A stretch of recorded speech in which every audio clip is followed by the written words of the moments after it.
وعلی آل محمد وبارک وسلم۔ محترم خواتین و حضرات، السلام علیکم۔ پیام صبح کے ساتھ ایک بار پھر حاضر میں ہوں، آپ کا میزبان انیق احمد۔ آپ اور ہم جانتے ہیں کہ ایک سیریز جس کا ہم نے آغاز کر رکھا ہے، ایک ایک آیت پر بات کروا رہے ہیں۔ کن آیات پر؟ ان آیات پر کہ جن میں اللہ تعالیٰ کا نام موجود ہے، اللہ تعالیٰ کا یہ اسم جلالہ موجود ہے۔ اللہ تعالیٰ بیان فرما رہا ہے کہ میں تمہارا معبود ہوں، میں تم سے زیادہ جانتا ہوں، اور جو میرے احکامات ہیں ان پر تم عمل کرو تاکہ تم عزت اور وقار کے ساتھ جینا سیکھو۔ خواتین و حضرات، ہمارا معبود، ہمارا خالق، ہمارا مالک ہم سے زیادہ جانتا ہے اور ہم سے زیادہ ہمارا خیر خواہ ہے۔ خواتین و حضرات، آج کی جو آیات ہیں سورہ مائدہ کی آیات 90 اور 91، ان پر ہم اپنے معزز علماء سے سیکھیں گے۔ بڑی اہم آیات ہیں، ایک تسلسل ہے، یہ اہل ایمان سے مخاطبت ہو رہی ہے کہ اے لوگو جو ایمان لائے ہو، تم کیا کرو کہ یہ شراب، یہ جوا، یہ آستانے، یہ پانسے، یہ سب گندے شیطانی کام ہیں۔ اللہ اکبر۔ یہ تیسرا حکم آ رہا ہے۔ 2 حکم پہلے آ چکے ہیں، لیکن تیسرا حکم کہ یہ چیزیں قطعاً حرام ہیں، اللہ تعالیٰ بیان فرما رہا ہے۔ آج طرح طرح کی باتیں سامنے آتی ہیں کہ قرآن کریم میں جو حرام چیزیں ہیں ان میں شراب تو موجود نہیں، ایک گمراہ کن باتیں پھیلائی جا رہی ہیں۔ چند باتیں میں آپ کی خدمت میں عرض کر دیتا ہوں، بلکہ صرف ایک ہی بات۔ اللہ کے رسول صلی اللہ علیہ وآلہ وسلم کا فرمان، آپ فرماتے ہیں کہ شراب پر لعنت، پینے والے پر لعنت، پلانے والے پر لعنت، بیچنے والے پر لعنت، خریدنے والے پر لعنت، کشید کرنے والے پر لعنت، کشید کرانے والے پر لعنت، ڈھو کر لے جانے والے پر لعنت، جس کے لیے ڈھو کر لے جائی جا رہی ہے اس پر لعنت۔ خواتین و حضرات، اللہ کے رسول صلی اللہ علیہ وآلہ وسلم کے بہت سارے فرمودات ہیں۔ ہمارے معزز علماء ہمیں تعلیم فرمائیں گے، شراب پینا گویا بتوں کی پوجا کرنا، یہ بھی اللہ کے رسول صلی اللہ علیہ وآلہ وسلم کا ارشاد ہے۔ اللہ تعالیٰ فرما رہا ہے کہ یہ شراب اور جوئے کے ذریعے شیطان کیا چاہتا ہے؟ تمہارے اندر عداوت ہو، بغض ہو، تمہیں اللہ کی یاد سے روکے اور نماز سے روکے۔ اللہ کی یاد کو الگ رکھا گیا، نماز کو الگ رکھا گیا۔ اللہ اکبر۔ کیا تم اب بھی باز نہیں آؤ گے؟ اللہ تعالیٰ اپنی بات یہاں مکمل کر رہا ہے۔ خواتین و حضرات، یہ آیات سورہ مائدہ کی 90 اور 91 ہم سے کیا مخاطبت کر رہی ہیں، اللہ کے احکامات کیا ہیں، اور آج ہم کیا کر رہے ہیں۔ اس پاکستان میں کیا ہو رہا ہے؟ کراچی سے خیبر تک سرکاری سرپرستی میں شراب کی دکانیں جاری ہیں۔ کیا یہ اللہ اور اللہ کے رسول صلی اللہ علیہ وآلہ وسلم کے احکام کی سراسر خلاف ورزی ہی نہیں، بغاوت نہیں ہے؟ تشریف فرما ہے محترم ڈاکٹر محمد اسد تھانوی صاحب۔ خواتین و حضرات، ڈاکٹر محمد اسد تھانوی صاحب کون آپ سے واقف نہیں، ہمارے ملک کا بہت مقبول اور معروف نام، پیام صبح میں تشریف لاتے ہیں اور ہم ہمیشہ تھانوی صاحب سے سیکھتے ہیں۔ تشریف فرما ہے لاہور میں استاد الاساتذہ محترم ڈاکٹر سرفراز احمد آوان صاحب۔ کون آپ سے واقف نہیں، تفسیر قرآن بالقرآن آپ کا خاصہ، اور کیا تاثیر آپ کی گفتگو میں اللہ تعالیٰ نے آپ کو عطا فرمائی ہے۔ اللہ اکبر، اللہ اکبر۔ بات انتہائی سہل انداز میں سمجھا دیتے ہیں ڈاکٹر سرفراز احمد آوان صاحب۔ تشریف فرما ہے قاری قرآن قاری محمد عمران صاحب۔ قاری صاحب، گزارش کروں گا سورہ مائدہ آیات 90 اور 91 کی تلاوت سے آج کے پروگرام کا آغاز فرمائیے۔ اعوذ باللہ من الشیطان الرجیم، بسم اللہ الرحمن الرحیم۔ یا ایہا الذین آمنوا انما الخمر والمیسر والانصاب والازلام والأنصاب والأزلام رجس من عمل الشيطان فاجتنبوه لعلكم تفلحون إنما يريد الشيطان أن يوقع بينكم العداوة والبغضاء في الخمر والميسر ويصدكم عن ذكر الله وعن الصلاة فهل أنتم منتهون صدق اللہ العظیم۔ جزاک اللہ قاری صاحب، سبحان اللہ سبحان اللہ۔ قاری محمد عمران صاحب نے سورہ مائدہ کی آیات 90 اور 91 کی تلاوت کی سعادت حاصل کی۔ ترجمہ پیش کر رہا ہوں۔ اے لوگو جو ایمان لائے ہو، یہ شراب اور جوا اور یہ آستانے اور پانسے، یہ سب گندے شیطانی کام ہیں، ان سے پرہیز کرو، امید ہے تمہیں فلاح نصیب ہوگی۔ شیطان تو یہ چاہتا ہے کہ شراب اور جوئے کے ذریعے سے تمہارے درمیان عداوت اور بغض ڈال دے اور تمہیں اللہ کی یاد سے اور نماز سے روک دے، پھر کیا تم ان چیزوں سے باز رہو گے؟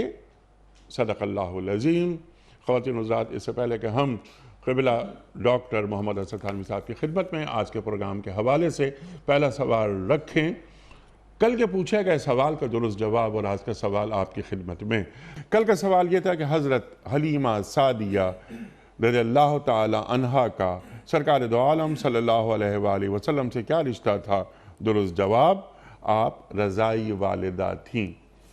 آج کا سوال نوٹ فرما لیجئے۔ یہ میری ماں کے بعد میری ماں ہیں۔ سرکار دو عالم صلی اللہ علیہ وآلہ وسلم نے یہ جملہ کن کے بارے میں فرمایا تھا؟ بی بی صوبیہ کے لیے، حلیمہ سعدیہ رضی اللہ تعالی عنہا کے لیے، یا ایمن رضی اللہ تعالی عنہا کے لیے؟ جو درست جواب آپ سمجھتے ہوں روانہ فرمائیے۔ ہمارے فون نمبر سے 0092213452709، ہمارا دوسرا فون نمبر ہے 009221343000980، ہمارا ای میل ایڈریس ps@dunyatv.tv، ہمارا SMS کا نمبر 3031 اور ہمارا واٹس ایپ کا نمبر ہے 00923218250194۔ حضرت ارشاد فرمائیے کہ اللہ تعالیٰ یہ اہل ایمان سے مخاطبت فرما رہا ہے کہ دیکھو میں تم سے زیادہ جانتا ہوں۔ یہ شراب کے حوالے سے، شراب کی حرمت کے حوالے سے یہ تیسرا حکم آ رہا ہے، آخری حکم ہے یہ۔ ارشاد فرمائیے اللہ کیا فرما رہا ہے؟ بسم اللہ الرحمن الرحیم۔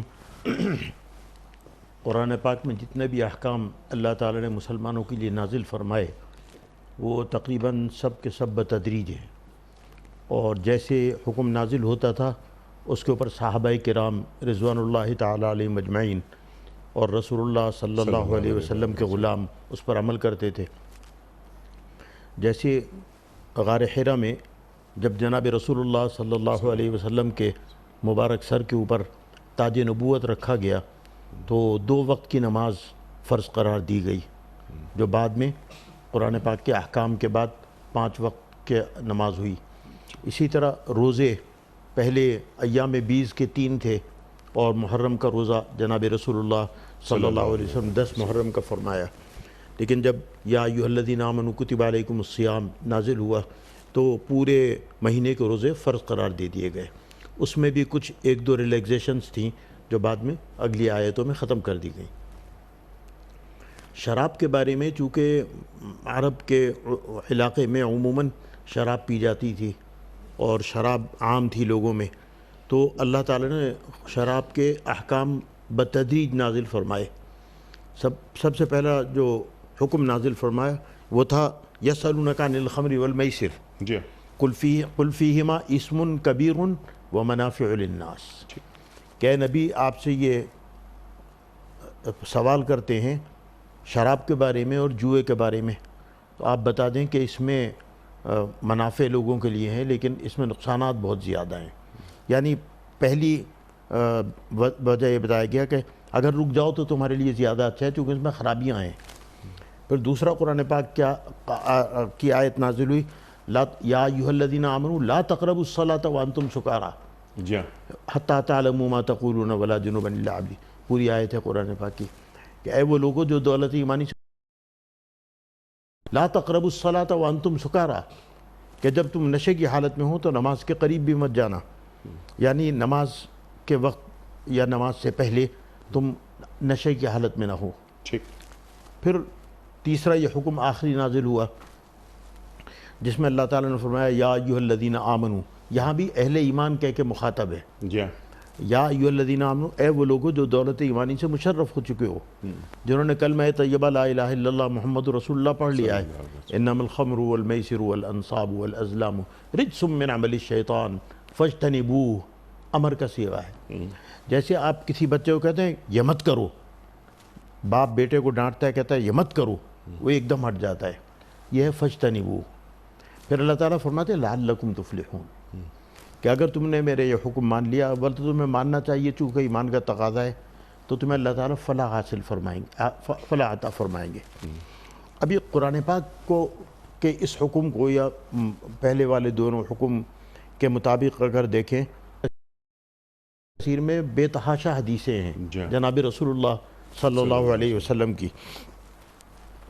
حضور اکرم صلی اللہ علیہ وسلم نے فرمایا کہ جو شخص شطرنج کھیلے، چوسر کھیلے، گویا ایسا ہے جیسے اس نے اپنا ہاتھ سور کے گوشت اور سور کے خون میں ڈال دیا، جو کوئی مسلمان پسند نہیں کرتا۔ اسی طرح خمر، شراب، یہ 4-5 چیزوں سے نکالی جاتی ہے، اور امام شافعی رحمۃ اللہ علیہ نے اس کو مکروہ قرار دیا، اور شطرنج اور چوسر کو عبداللہ ابن عمر ابن عاص رضی اللہ تعالیٰ عنہ نے اس کو قمار میں اور میسر میں شمار کیا، اور امام ابو حنیفہ، امام احمد ابن حنبل اور امام مالک رحمۃ اللہ علیہ یہ شطرنج وغیرہ کے بھی حرام ہونے کے قائل ہیں، کیونکہ یہ جوئے کا ایک ذریعہ ہے، اور امام شافعی رحمۃ اللہ علیہ نے اس کو مکروہ قرار دیا۔ جہاں تک شراب کا تعلق ہے، انگور سے بنتی ہے،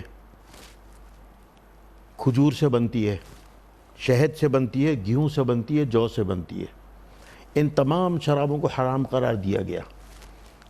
جب ہم اپنے معاشرے کی طرف نظر ڈالتے ہیں تو وہ لوگ جو نمازیں بھی پڑھ رہے ہیں اور بھی دینی اعمال کر رہے ہیں، وہ شراب پینے والے بھی نظر آتے ہیں۔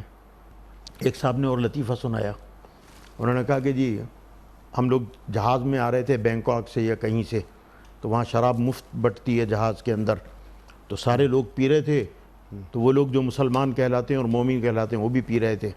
تھوڑی دیر کے بعد کھانا آیا تو اس نے ایک آدمی نے ایئر ہوسٹس کو بلایا اور پوچھا کہ یہ مرغی حلال ہے یا حرام، یعنی یہ ذبح کی ہوئی ہے یا نہیں کی ہوئی ہے؟ تو کہنے ہم ہنس پڑے کہ بھئی حرام اتنی دیر سے تم استعمال کر رہے تھے تو تمہیں حرام و حلال کا خیال نہیں آیا، اب مرغی کا گوشت آیا تو تمہیں یہ خیال آ گیا کہ ذبح ہے یا نہیں ہے۔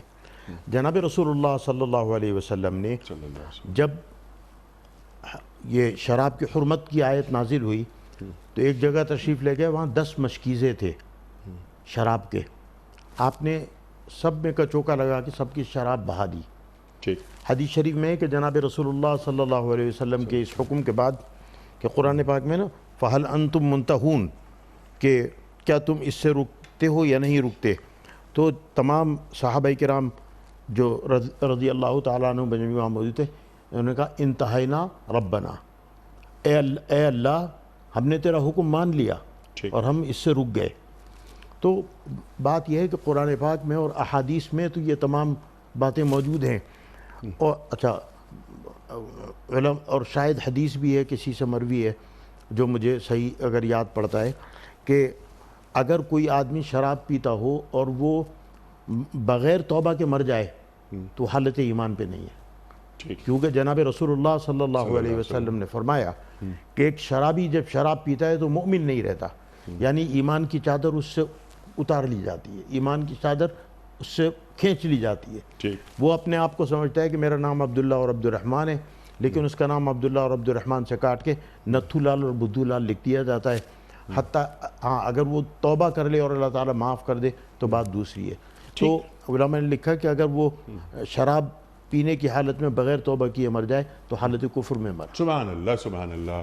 ڈاکٹر صاحب یہ تیسرا حکم جیسے فرمایا تھانوی صاحب نے، یہ نازل ہوا اور حرمت، شراب حرام ہو گئی۔ اللہ اکبر۔ نہ پی سکتے ہیں، نہ بیچ سکتے ہیں، نہ کسی کو تحفے میں دے سکتے ہیں، یہ اللہ کے رسول صلی اللہ علیہ وآلہ وسلم نے منع فرما دیا۔ تو ایک سوال آیا کہ کیا بیماری کی حالت میں ضرورت اگر ہوگی تو شراب پی جا سکتی ہے؟ تو اللہ کے رسول صلی اللہ علیہ وآلہ وسلم فرماتے ہیں کہ جو چیز خود مرض ہو وہ علاج کیسے ہو سکتا ہے؟ ڈاکٹر صاحب ارشاد فرمائیے یہ آیات ہم سے کیا کہہ رہی ہیں، ذرا ان آیات کو کھول دیجئے ہمارے سامنے۔ بسم اللہ الرحمن الرحیم والصلاة والسلام علی سید الانبیاء والمرسلین وعلی آلہ وصحبہ اجمعین۔ انیک سب جو دو آیات قرآنیہ ہم نے پڑھی ہیں، محترم ڈاکٹر صاحب نے اس کا ابتدائی گفتگو آپ نے عطا فرما دی ہے۔ میں آپ سے عرض کروں کہ ان دونوں آیات میں اللہ تعالیٰ نے جن چار چیزوں کا ذکر فرمایا، شراب ہے، جوا ہے اور استھان ہیں جہاں غیر اللہ کی قربت حاصل کرنے کے لیے جانور ذبح کیے جاتے ہیں، اور اسی طرح تیر پھینک کر قسمت کا حال معلوم کرنا، ان چاروں چیزوں کے بارے میں 5 باتیں ان آیات میں اللہ تعالیٰ نے واضح فرمائی ہے۔ پہلی بات یہ کہ یہ رجس ہیں، غلاظت ہیں، گند ہیں۔ دوسری بات یہ کہ یہ انسانی کام نہیں ہیں بلکہ شیطانی کام ہیں۔ اور تیسری بات یہ کہ یہ چیزیں انسانوں کے دلوں میں بغض اور چوتھی بات یہ کہ ان کے اختیار کرنے سے اللہ کا دھیان نصیب ہونے سے انسان محروم ہو جاتا ہے۔ اور پانچویں بات یہ کہ عبادت کی جو اعلیٰ ترین شکل ہے نماز، اس سے انسان ان چیزوں کی وجہ سے محروم ہو جاتا ہے، یا نماز کی یکسوئی سے کم از کم محروم ہو جاتا ہے۔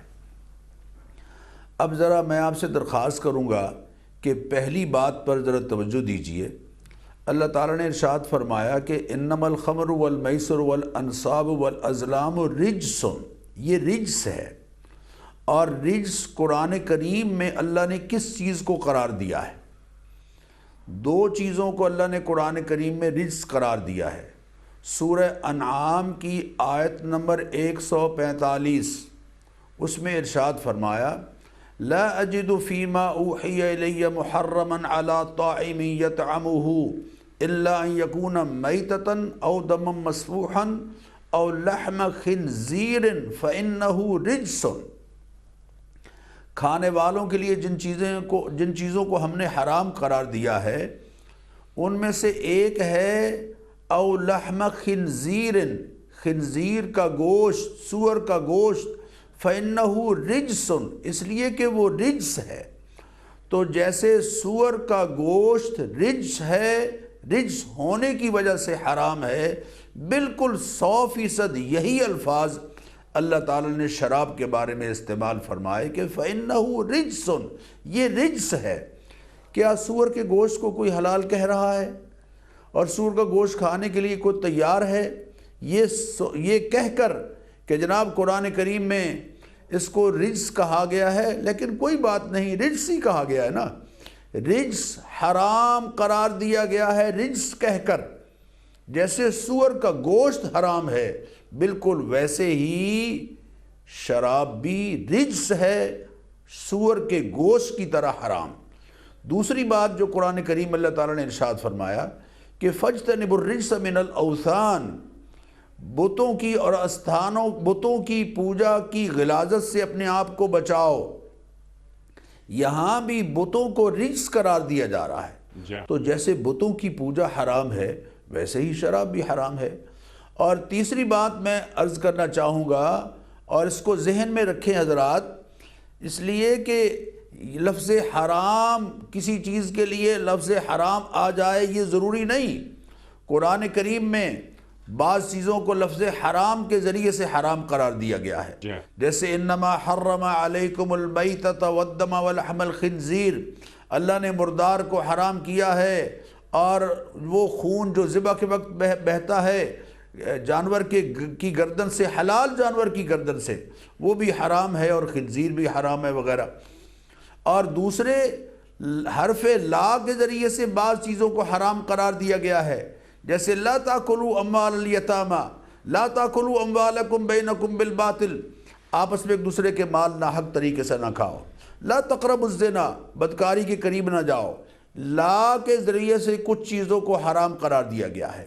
اسی طرح لفظ نہیں کے ذریعے سے کچھ چیزوں کو حرام قرار دیا گیا ہے، جیسے ینہا عن الفحشاء والمنکر والبغی وَأَخْذِهِمُ الرِّبَا وَقَدْ نُهُوا عَنْهُ، یہود کا تذکرہ کرتے ہوئے فرمایا کہ وہ سود کھاتے ہیں حالانکہ اس سے ان کو روک دیا گیا ہے، یعنی سود کی حرمت کا تذکرہ نہیں کے لفظ کے ذریعے سے آیا ہے۔ اسی طرح چوتھا جو قرآن کریم میں حرام قرار دیا گیا ہے جس لفظ کے ذریعے سے، وہ ہے اجتناب، فجتنبو۔ تو دیکھیے جیسے فجتنبوا الرجس من الاوثان واجتنبوا قول الزور، جھوٹ بولنے سے بچو، یہاں اجتناب جھوٹ کی حرمت کو بیان کرنے کے لیے آ رہا ہے۔ تو میں آپ سے عرض کروں کہ جب یعنی حرام کے ذریعے سے لا نفی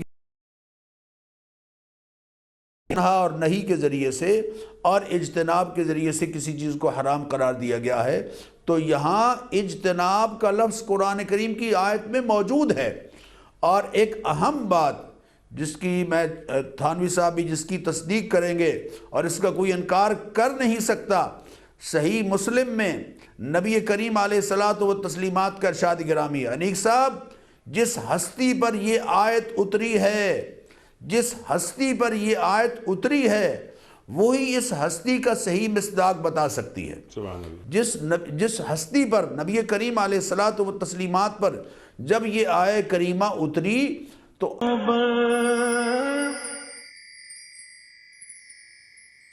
اعوذ باللہ من الشیطان الرجیم، بسم اللہ الرحمن الرحیم۔ ان اللہ وملائکتہ یصلون علی النبی یا ایہا الذین آمنوا صلوا علیہ وسلموا تسلیما۔ اللہم صلی علی سیدنا و نبینا و شفیعنا و مولانا محمد۔ آپ صلی اللہ علیہ وسلم نے یہ جملہ ارشاد فرمایا۔ حضرت ابو سعید خدری اس حدیث کے راوی ہیں اور صحیح مسلم میں یہ حدیث موجود ہے۔ نبی کریم علیہ الصلاۃ والتسلیمات نے فرمایا ان اللہ حرم الخمر، بے شک اللہ تعالیٰ نے حرم الخمر، شراب کو حرام قرار دیا ہے۔ فمن ادرکتہ ہذہ الآیہ، جو شخص اس آیت کو پالے یا یہ آیت جسے پالے، یعنی جس کے سامنے یہ آیت آ چکی ہے اور نازل ہو چکی ہے جس کی موجودگی میں، وَعِندَهُ مِنْهَا شَيْءٌ، اور اس کے پاس کسی طرح کی کسی قسم کی شراب کی کچھ مقدار بھی موجود ہے، فَلَا يَشْرَبْ وَلَا يَبِيعْ، اب نہ اسے پیے گا اور نہ اسے بیچ سکے گا۔ لا یش یعنی اللہ کے نبی جن پر یہ آیت اتری ہے وہ اس آیت کا جو مصداق بتا رہے ہیں اور جو اس آیت کا مفہوم بتا رہے ہیں۔ آج کا سو کالڈ خود کو پڑھا لکھا سمجھنے والا اور شراب کے لیے حلال کے راستے والا، وہ اس آیت کا صحیح مفہوم بتائے گا یا جن پر یہ آیت اتری ہے وہ صحیح مفہوم بتائیں گے؟ وہ بتا رہے ہیں کہ جس کے سامنے یہ آیت آ چکی ہے ان اللہ حرم الخمر، اب سن لے وہ کہ اس آیت کے آ جانے کے بعد اللہ نے شراب کو حرام قرار دیا گیا ہے۔ بالکل اسی طرح کی حدیث فتح مکہ میں نبی کریم علیہ الصلاۃ والتسلیمات نے موقع پر ارشاد فرمایا، اور جابر بن عبداللہ اس حدیث کے راوی ہیں۔ اچھا میں پہلے عرض کروں کہ جو میں نے پہلے حدیث سنائی ہے، راوی کہتے ہیں فَاسْتَقْبَلَ النَّاسُ بِمَا كَانَ عِنْدَهُمْ مِنْهَا فِي طَرِيقِ الْمَدِينَةِ فَسَفَقُوهَا، چنانچہ جب آپ صلی اللہ علیہ وسلم نے یہ جملہ ارشاد فرمایا کہ ان اللہ حرم الخمر، اللہ نے شراب کو حرام قرار دیا ہے، تو لوگ گئے اور ان کے گھروں میں جو شراب کی کچھ مقدار موجود تھی اس کو مدینے کی گلیوں میں بہا دیا۔ یہاں کچھ لوگ مبالغہ کرتے ہیں بیان کرتے ہوئے کہ جناب مدینے کی گلیوں میں شراب بہنے لگ گئی، یہ جھوٹ ہے سراسر۔ بہت کچی گلیاں ہیں اور ریتلا وہ لانے کی بات یہ سراسر غلط ہے۔ لوگوں نے اپنے گھروں سے نکال کر اس کو گرا دیا، فَسَفَكُوهَا، انہوں نے اس کو باہر پھینک دیا۔ بالکل اسی طرح کی بات حضرت جابر بن عبداللہ سے ہے کہ انہو سمع رسول اللہ صلی اللہ علیہ وسلم یقول عام الفتح وہو بمکہ تھا، مکہ مکرمہ میں فتح مکہ کے سال نبی کریم علیہ الصلوۃ والتسلیمات نے اس بات کو دہرایا اور فرمایا ان اللہ ورسولہ، بے شک اللہ اور اس کے رسول صلی اللہ علیہ وسلم دونوں نے حرم بیع الخمر، حرام قرار دے دیا ہے شراب کی خرید و فروخت کو، والمیتہ، اور مردار کی خرید و فروخت کو، والخنزیر والاصنام، اور خنزیر کی خرید و فروخت کو، اور بتوں کی خرید و فروخت کو۔ اور صحیح مسلم میں حضرت عبداللہ بن عمر کی یہ روایت ہے، فرماتے ہیں نبی کریم علیہ الصلوۃ والتسلیمات نے فرمایا، یہ بات میں اس لیے عرض کر رہا ہوں کہ کچھ لوگ مخصوص شراب کو تو حرام قرار دیتے ہیں، لیکن اس بات کو اچھی طرح سے سمجھ لیجئے۔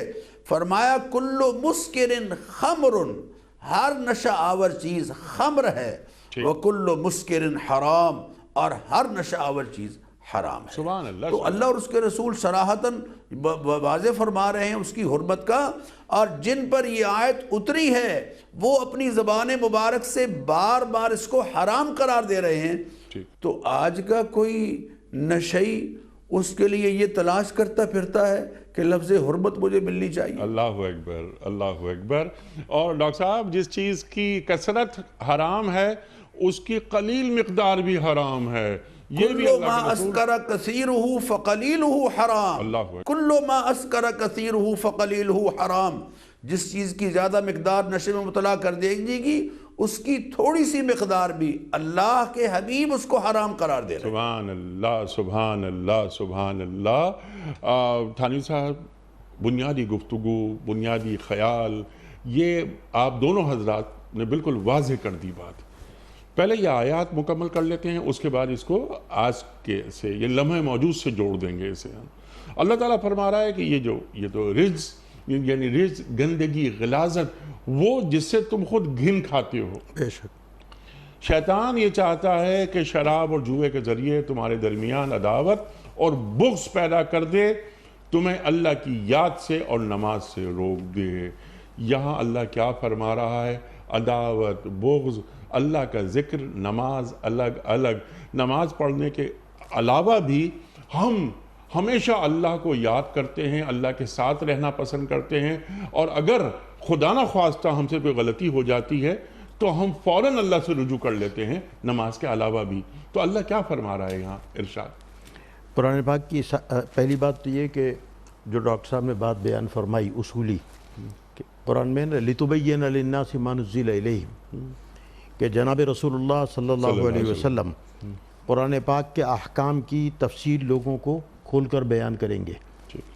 اور نمبر ایک۔ نمبر دو بات یہ ہے قرآن پاک میں مَن يُطِعِ الرَّسُولَ فَقَدْ أَطَاعَ اللَّهَ، جی ہاں، کہ جس نے جناب رسول اللہ صلی اللہ علیہ وسلم کی اطاعت کی اس نے گویا اللہ کی اطاعت کی۔ تو ابھی جو صحیح مسلم کی حدیث جابر ابن عبداللہ کی اور ابو سعید خدری رضی اللہ تعالیٰ عنہ کی احادیث ڈاکٹر صاحب نے بیان فرمائی، ان کا خلاصہ یہ ہے کہ ایک مومن کا اور ایک مسلمان کا جو دین ہے وہ دار نبوت کے اندر ہے، دار نبوت سے باہر نہیں ہے۔ جی، وہ آپ کا جملہ یاد آتا ہے مجھے کہ دین دار نبوت سے شروع ہوتا ہے اور دار نبوت پہ ختم ہوتا ہے، اس سے باہر نہیں ہے۔ سبحان اللہ، سبحان اللہ۔ تو قرآن نے اس کو اوتھینٹیکیٹ کر دیا، لِتُبَيِّنَ لِلنَّاسِ مَا نُزِّلَ إِلَيْهِمْ، اور بہت ساری آیات ہیں مَن يُطِعِ الرَّسُولَ فَقَدْ أَطَاعَ اللَّهَ، یعنی اگر ہمیں تو رسول اللہ کی اطاعت کرنی ہے، اگر ہم نے اللہ کے رسول کی اور ان احکامات کی اور ان کلمات کی اطاعت کر لی جو ڈاکٹر صاحب نے ابھی حدیث ابو سعید خدری اور جابر ابن عبداللہ کی بتائی، تو گویا ہم نے اللہ تعالیٰ کا احکام پر عمل کر لیا۔ تو جناب اس قرآن پاک کی اس آیت میں نا فی الخمر والمیسر، یعنی جوئے میں اور شراب میں جوئے میں یہ ہے کہ جب آدمی دو آدمی یا چند آدمی بیٹھ کر جوا کھیلتے ہیں اور جو آدمی ہار جاتا ہے، اور آپ نے سنا ہوگا کہ لوگ اس میں اہل خانہ کو بھی ہار جاتے ہیں، جی ہاں، لوگ گھر بھی ہار جاتے ہیں، گاڑی بھی ہار جاتے ہیں وغیرہ وغیرہ، تو اس میں ایک بغض اور عداوت پیدا ہوتا ہے کہ میرا مال میں ہارا تو فلانا آدمی جیت گیا، تو جو میرا مال وہ جیت کے لے جا رہا ہے کسی بھی طریقے پر، اسے دشمنی پیدا ہوتی ہے۔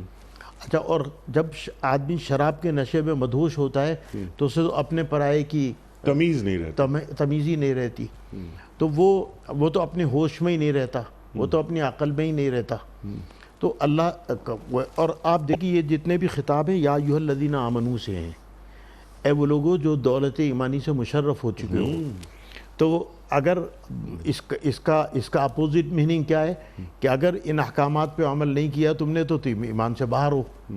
اگر تم نے ان یا ایھا الذین آمنوا، اے وہ لوگوں جو ایمان لا چکے ہو، آگے احکام ہے، ان احکام پہ تمہیں عمل کرنا ضروری ہے، یعنی ایمان کا تقاضا یہ ہے۔ تو اس کا جو برعکس معنی ہے وہ یہ ہے کہ اگر تم نے ان احکام پہ عمل نہیں کیا اور ان پر تو تم دائرہ ایمان سے باہر نکل جاؤ گے۔ اسی لیے اسماء بنت زید رضی اللہ تعالیٰ عنہ فرماتی ہیں کہ رسول اللہ صلی اللہ علیہ وسلم سے روایت کرتی ہیں، کہتی ہیں کہ اگر کوئی آدمی حالت شراب میں مر گیا، توبہ نہیں کی، تو حالت کفر میں مرے گا۔ اور جیسے میں نے پہلے بھی عرض کیا کہ جناب رسول اللہ صلی اللہ علیہ وسلم کے فرمان کے مطابق اس سے ایمان کی چادر کھینچ لی جاتی ہے۔ اگر اس نے توبہ نہیں کی، توبہ کی تو دوبارہ پہنا دی جائے گی، وہ حالت کفر میں مرا۔ اب رجس من عمل الشیطان، کہ گندگی، رجس گندی چیز کو کہتے ہیں جس سے آدمی کو گھن آئے، جیسے کہ آپ نے فرمایا۔ تو یہ جو چاروں کام ہیں، خمر، میسر، انصاب، الازلام، یہ یعنی بتوں کے اوپر چڑھاوے چڑھانا اور جانور ذبح کرنا، یہ تمام شیطانی عمل ہیں۔ تو انسان کو اپنی کامیابی کے لیے اور اللہ کے پاس کامیابی کے لیے رحمانی عمل کرنے، شیطانی عمل نہیں کرتے۔ اور فاجتنبوہ لعلکم تفلحون، اگر اس سے تم بچے، پہلے تو امر کا حکم ہے کہ اس سے رکو، جیسا کہ ڈاکٹر صاحب نے اس کی تفصیل بیان فرمائی، پھر لعلکم تفلحون۔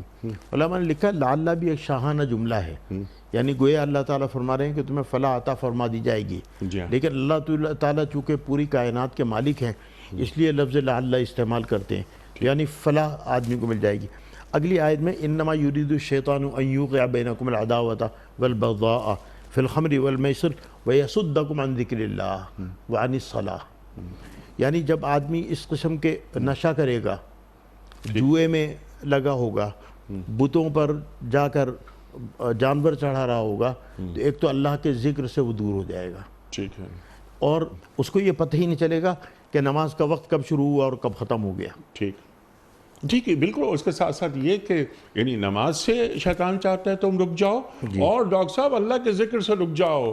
ہم سے کبھی ایک بات اور عرض کر دوں، جی، جناب رسول اللہ صلی اللہ علیہ وسلم نے فرمایا قیامت کے دن اللہ تعالیٰ 3 لوگوں کی طرف نظر بھی اٹھا کے نہیں دیکھے گا، یعنی ان سے ناراض ہوا، ان کو دیکھے گا بھی نہیں۔ ایک تو والدین کا نافرمان، ایک ہمیشہ شراب پینے والا، اور ایک احسان کر کے جتانے والا، کہ آپ نے کسی غریب بچے کو پڑھایا یا کسی غریب کی مدد کی جس سے اس کا باورچی خانہ چلتا رہا، اور کل آپ اس کو احسان جتائیں۔ تو یہ 3 عمل ایسے ہیں کہ جناب رسول اللہ صلی اللہ علیہ وسلم نے فرمایا کہ میدان حشر میں اور قیامت کے دن جب ہر آدمی کو نفسا نفسی لگی ہوگی اور اللہ جل جلالہ کی نظر کی ضرورت ہوگی، تو اللہ تعالیٰ ان کی طرف نظر اٹھا کے بھی نہیں دیکھے گا۔ اس جناب رسول اللہ صلی اللہ علیہ وسلم کے فرمان سے جو لوگ شراب کے عادی ہیں ان کو سبق لینا چاہیے۔ جی سبق کیا، ان سے مکمل دوری، اور جس طرح آپ نے فرمایا یعنی توبہ، اور ایسا نہ ہو کہ بغیر توبہ کے دنیا سے چلے جائیں۔ اللہ اکبر۔ ڈاکٹر صاحب، اللہ کی یاد سے دور کر دینا، نماز سے دور کر دینا، نماز سے تو دور، تھانوی صاحب نے بات فرمائی کہ جوئے میں یا شراب میں مصروف ہیں، تو نماز کا وقت آیا چلا گیا، لیکن کیونکہ پیسے لگے ہوئے ہیں تو دل اس میں زیادہ لگ رہا ہے۔ اللہ اکبر۔ لیکن اس کے ساتھ ساتھ فرمایا جا رہا ہے کہ اللہ کے ذکر سے، کہ جس طرح ہم سے کوئی لغزش ہوتی ہے خدا نہ خواستہ تو اللہ کی یاد ہمیں سنبھال لیتی ہے، تو ایک شرابی کبھی اللہ کی یاد اس کو نہیں سنبھالتی۔ ارشاد۔ انیک صاحب، یہ جو آپ فرما رہے ہیں کہ اللہ کے ذکر سے یہ چیزیں دور کر دیتی ہیں، اس کی اصل میں وجہ یہ ہے کہ جس دوران میں انسان شراب کے نشے میں رہتا ہے، یقیناً وہ خیر کے اعمال سے رکا رہتا ہے۔ اسی طرح سے جب جوئے کے عمل کو کر رہا ہے یا جوا کھیل رہا ہے، اس دوران یقیناً اس کی فکر اور اس کی سوچ اور اس کا خیال پیسے کو حاصل کرنے، فائدہ حاصل کرنے اور نقصان سے خود کو بچانے کے لیے بالکل اس نے اپنی فکر کو فوکس کیا ہوا ہے۔ چنانچہ اس سارے عمل کے دوران وہ اللہ کی یاد اور اللہ کے ذکر سے یقیناً محروم رہے گا۔ سبحان اللہ۔ اسی طرح جب لوگ استھان پر اس ہستی کا قرب حاصل کرنے کے لیے کوئی قربانی کر رہے ہیں، چڑھاوا چڑھا رہے ہیں، تو یقینی بات ہے ان کا دھیان اور ان کی توجہ اللہ کی ذات عالی سے ہٹی ہوئی ہے۔ بالکل اسی طرح جب وہ قرآن اندازی کے ذریعے سے اپنی قسمت کا حال معلوم کر رہا ہے، یا تیر پھینک کر یا کسی اور ذریعے سے اپنی قسمت کا حال معلوم کر رہا ہے، تو یقیناً وہ اللہ تعالیٰ کی ذات عالی پر اپنے یقین کو کھو چکا ہے۔ خود نبی کریم علیہ الصلاۃ والتسلیمات کا ارشاد گرامی ہے، من اتی عرافا، جو کسی قسمت کا حال بتانے والے کے پاس گیا، فصدقہ بما یقول، اور اس نے تصدیق کی اس کی جو وہ کہہ رہا ہے، یعنی اس کی بات پر یقین کر لیا، فقد کفر بما انزل علی محمد، تو وہ اس قرآن پر جو سیدنا محمد الرسول اللہ صلی اللہ علیہ وسلم کی ذات کریمہ پر اترا ہے، اس کا گویا انکار کر رہا ہے۔ چونکہ اللہ تعالیٰ کی ذات عالی قرآن کریم میں بار بار ہمیں بتا رہی ہیں کہ نفع نقصان کا حقیقی مالک اللہ تعالیٰ کی ذات ہے۔ انیک صاحب، اس موقع پر نبی کریم علیہ الصلاۃ والتسلیمات کا ایک اہم ارشاد گرامی میں چاہوں گا کہ ناظرین کے سامنے آ جائے۔ سیدنا عمر بن خطاب رضی اللہ تعالی عنہ اس حدیث کے راوی ہیں، اور یہ حدیث کتب حدیث میں سب سے معتبر ترین کتابیں یعنی صحیح بخاری اور صحیح مسلم دونوں میں موجود ہے۔ سیدنا عمر رضی اللہ تعالیٰ عنہ فرماتے ہیں، نبی کریم علیہ الصلاۃ والتسلیمات نے ایک روز ہمیں خطبے میں ارشاد فرمایا کہ لوگو، شراب کی حرمت کا جب حکم نازل ہوا تھا تو شراب 5 چیزوں سے تیار کی جا رہی تھی، گندم سے، کھجور سے، انگور سے، جو سے اور شہد سے۔ ان 5 چیزوں سے تیار کی جاتی تھی شراب، لیکن سن لو، یاد رکھو، یہ کلمات اللہ کے حبیب صلی اللہ تعالی علیہ وسلم ارشاد فرما رہے ہیں کہ الخمر ما خامر العقل۔ یہ نہ سمجھنا کہ ان 5 چیزوں سے ہٹ کر اگر کسی اور چیز سے شراب تیار ہو رہی ہے تو وہ حلال ہو جائے گی، نہیں نہیں، الخمر ما خامر العقل، ہر وہ چیز جو عقل کو ڈھانپ لیتی ہے اور حواس باختہ کر دیتی ہے، وہ شراب ہے، وہ خمر ہے، اور خمر یقیناً حرام ہے۔ اسی طرح انٹرو میں آپ نے نبی کریم علیہ الصلاۃ والتسلیمات کا ایک ارشاد گرامی ذکر کیا تھا، میں چاہتا ہوں کہ اس میں ایک بات آخر میں رہ گئی تھی، اس کا بھی ذکر ہو جائے، اور وہ یہ ہے، حضرت عبداللہ بن عمر رضی اللہ تعالیٰ عنہما اس حدیث کے راوی ہیں، فرماتے ہیں نبی کریم علیہ الصلاۃ والتسلیمات نے ارشاد فرمایا، لعنت الخمر علی العشرہ، 10 وجوہ ہیں جس وجوہ کی بنیاد پر شراب پر اور شراب کا استعمال کرنے والوں پر اللہ تعالیٰ کی لعنت کی گئی ہے۔ پہلا کیا ہے؟ لعنت الخمر بعینہا مستقلا، شراب پر بھی اللہ تعالیٰ کی پھٹکار اور لعنت، وشاربہا، اس کے پینے والے پر، وساقیہا، اس کے پلانے والے پر یعنی ساقی پر، پلانے والے پر، وبائعہا، اس کی خرید و فروخت کرنے والے پر، ومبتاعہا، اور جس کے لیے یہ خرید کر لایا جا رہا ہے اس پر بھی اللہ تعالیٰ کی لعنت اور پھٹکار، وعاصرہا، اسے تیار کرنے والے پر، وہ نچوڑ کر تیار کر رہا ہو یا مشینوں کے ذریعے سے تیار کر رہا ہو، ومعتصرہا، اور جس کے لیے یہ تیار کر کے لایا جا رہا ہے اس پر بھی اللہ تعالیٰ کی لعنت، وحاملہا، اسے اٹھا کر لانے والا، کیری کرنے والا، والمحمولۃ الیہا، اور جس کے لیے یہ اٹھا کر لایا جا رہا ہے اس پر بھی اللہ تعالیٰ کی لعنت۔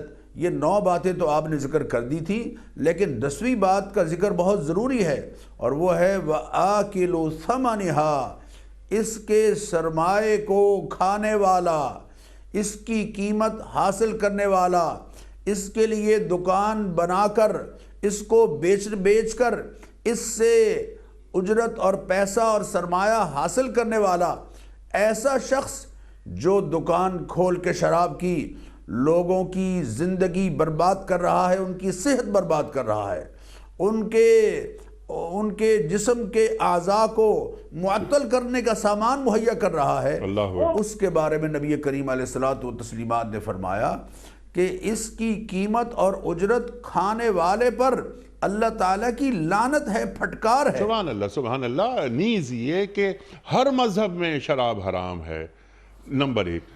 نمبر 2 یہ کہ جس اللہ کے رسول فرما رہے ہیں صلی اللہ علیہ وآلہ وسلم کہ جس دسترخوان پر شراب موجود ہے وہاں کھانا جائز نہیں ہے۔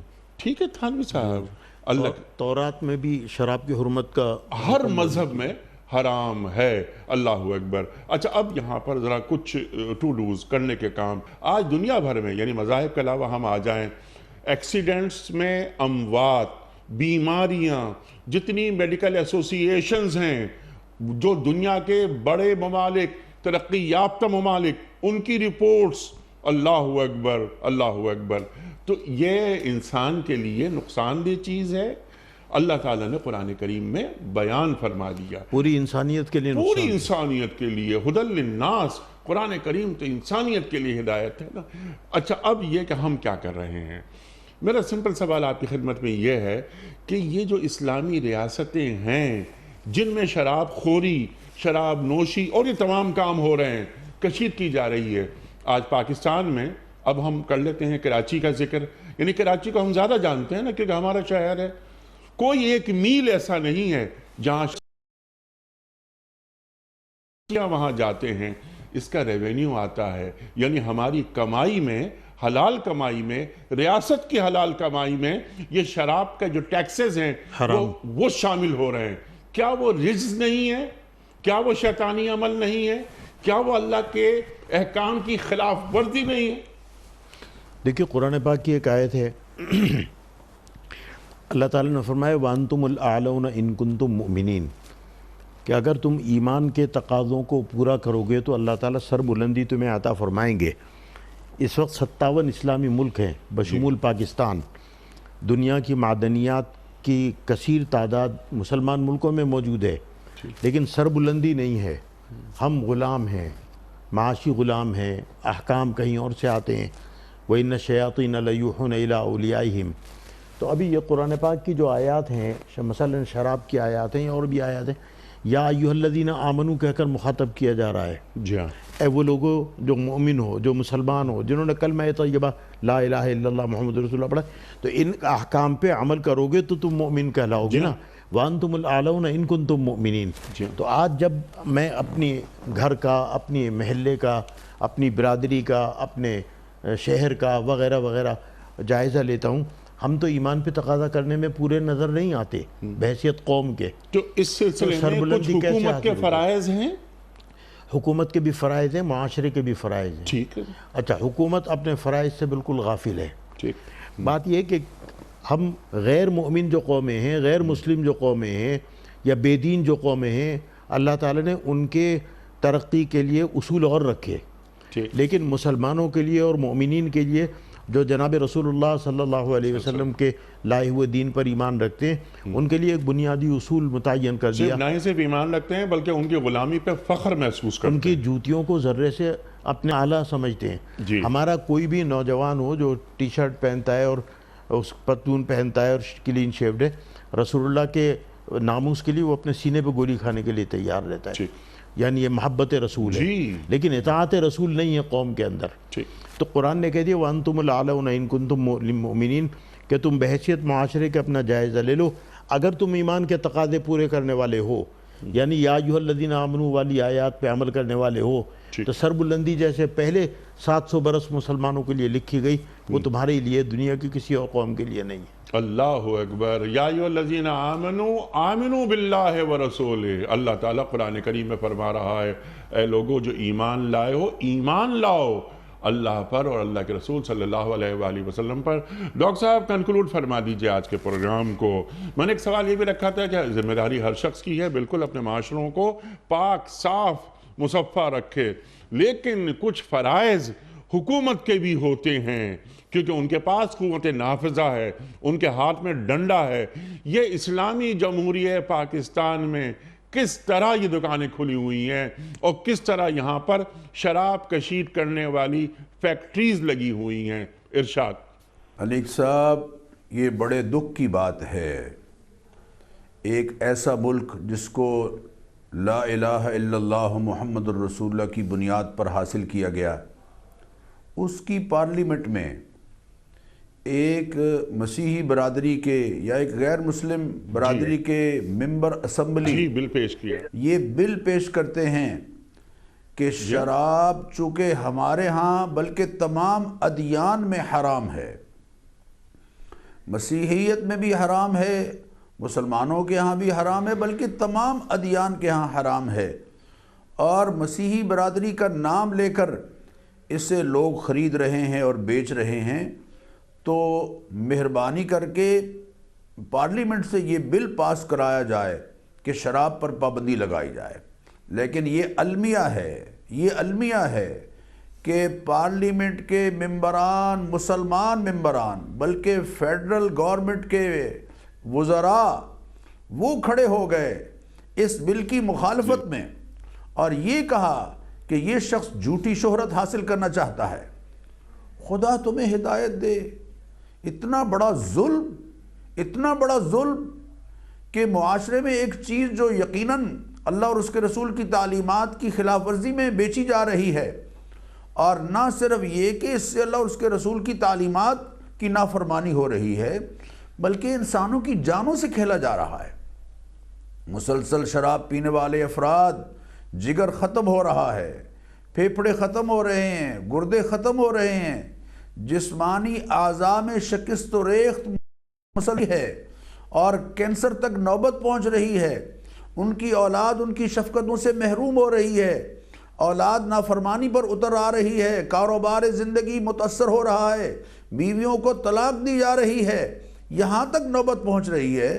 اس صورتحال میں جہاں حکومت کا ایک فرض بنتا ہے کہ وہ اس کو کنٹرول کرے، وہیں معاشرے میں ان افراد کی ذمہ داری بہت بڑھ جاتی ہے جو دکانیں کھول کر لوگوں کو شراب مہیا کر رہے ہیں، نوجوان بچوں اور بچیوں کی صحت سے کھیل رہے ہیں، نئی نسل کے اخلاق ان کی صحت کو برباد کر رہے ہیں، اور اس کے نتیجے میں وہ حرام اپنی اولاد کو کھلا کر اپنی اولاد کی روحانی زندگی برباد کر رہے ہیں، اپنے گھروں کا سکون ختم کر رہے ہیں۔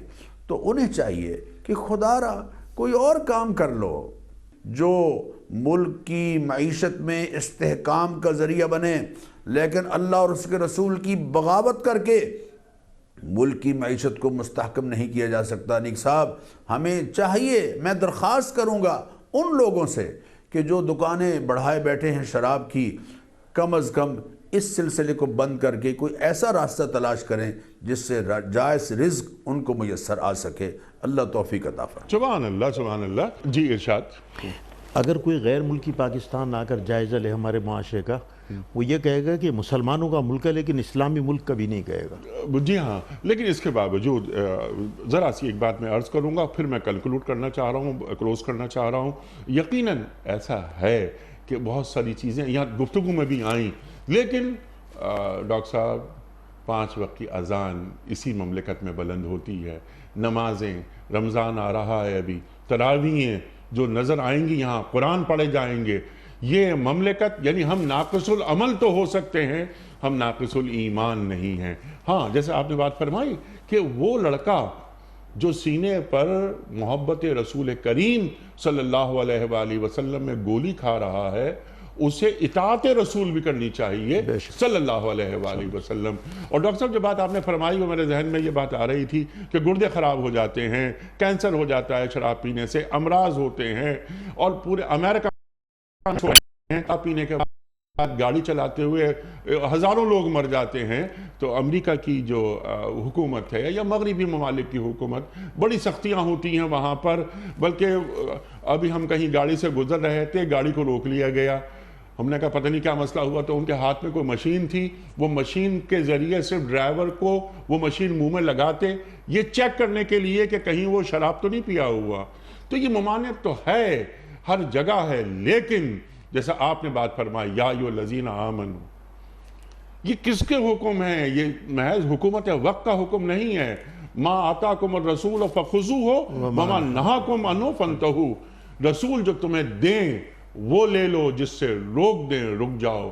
یہ اللہ اور اللہ کے رسول صلی اللہ علیہ وآلہ وسلم کا احکام ہے، ہم ان کے غلام ہیں، اور یہ ہم پر یہ فرض ہے کہ ہم ان احکامات پر عمل کریں، کیونکہ ہم شفاعت انہی سے چاہتے ہیں۔ سرکار دو عالم صلی اللہ علیہ وآلہ وسلم حوض کوثر پر ہمارے منتظر ہیں، اور پھر ہمیں چھڑا کے لے جائیں گے۔ تو ہمارے رسول نے ہمیں صلی اللہ علیہ وآلہ وسلم یہ حکم دے دیا، آخری بات ہے یا ایھا الذین آمنوا ادخلوا فی السلم کافہ۔ خواتین و حضرات، وقت مکمل ہوا ہمارے آج کے پروگرام کا۔ بڑی اہم آیات سورہ مائدہ 90 اور 91 ہمیں وقار کے ساتھ جینا سکھاتی ہیں۔ کوئز، کل کا سوال یہ تھا کہ حضرت حلیمہ سعدیہ رضی اللہ تعالی عنہا کا سرکار دو عالم صلی اللہ علیہ وآلہ وسلم سے کیا رشتہ تھا؟ درست جواب رضائی والدہ کا۔ آج کا سوال نوٹ فرما لیجئے، یہ میری ماں کے بعد میری ماں ہیں۔ سرکار دو عالم صلی اللہ علیہ وآلہ وسلم نے یہ جملہ کن کے بارے میں فرمایا تھا؟ بی بی صوبیہ کے لیے یا حضرت حلیمہ سعدیہ رضی اللہ تعالی عنہا کے لیے یا ام ایمن رضی اللہ تعالی عنہا کے لیے؟ جو درست جواب آپ سمجھتے ہوں روانہ فرمائیے۔ ہمارے فون نمبرز ہیں 0092213452709، ہمارا دوسرا فون نمبر ہے 009221343000980، ہمارا ای میل ایڈریس ps@duniatv.tv، ہمارا SMS کا نمبر 3031، اور ہمارا واٹس ایپ کا نمبر ہے 009232182509194۔ وقت قرآن اندازی کا محترم ڈاکٹر محمد اسد تھانوی صاحب ایک پرچی نکال کر اعلان فرما رہے ہیں۔ آج کے ونر ہیں نوید آفتاب احمد اسلام آباد۔ نوید آفتاب احمد اسلام آباد سے آپ کی خدمت میں دنیا ٹی وی کی جانب سے دینی کتب پر مشتمل یہ گفٹ ہیمپر آپ کے گھر بذریعہ کوریئر روانہ کیا جا رہا ہے۔ آپ کو بہت بہت مبارک ہو۔ اختتام ہوتا ہے پیام صبح کا روزانہ ایک قول پر، اور وہ قول ہوتا ہے صاحب نہج البلاغہ امیر المومنین حضرت علی مرتضیٰ کرم اللہ وجہہ کا۔ آپ فرماتے ہیں کہ اللہ سے بخشش، عافیت اور نیک توفیق طلب کرو۔ اللہ سے بخشش، عافیت اور نیک توفیق طلب کرو۔ سبحان اللہ سبحان اللہ۔ اپنے میزبان انیق احمد کو کل تک کے لیے اجازت، خدا حافظ۔